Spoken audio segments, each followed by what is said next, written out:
we got ready and went up to Jerusalem. Some of the disciples from Caesarea also went with us and brought us to Nason of Cyprus, an early disciple with whom we were to stay. When we reached Jerusalem, the brothers and sisters welcomed us warmly. The following day, Paul went in with us to James, and all the elders were present. After greeting them, he reported in detail what God had done among the Gentiles through his ministry.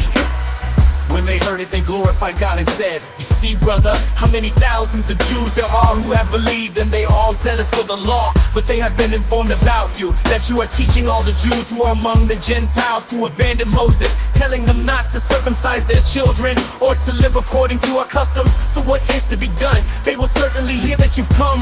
Therefore do what we tell you. We have 4 men who have made a vow. Take these men, purify yourself along with them, and pay for them to get their heads shaved. Then everyone will know that what they were told about you amounts to nothing, but that you yourself are also careful about observing the law. With regard to the Gentiles who have believed, we have written a letter containing our decision that they should keep themselves from food sacrificed to idols, from blood from what is strangled, and from sexual immorality." For the next day, Paul took the men, having purified himself along with them, and entered the temple, announcing the completion of the purification days, when the offering would be made for each of them.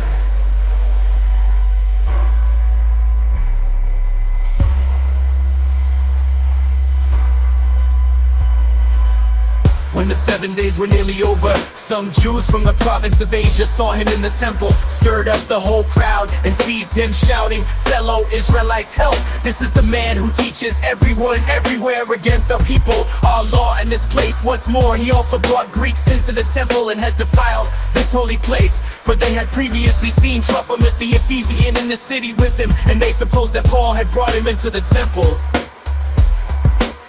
The whole city was stirred up, and the people rushed together. They seized Paul, dragged him out of the temple, and at once the gates were shut.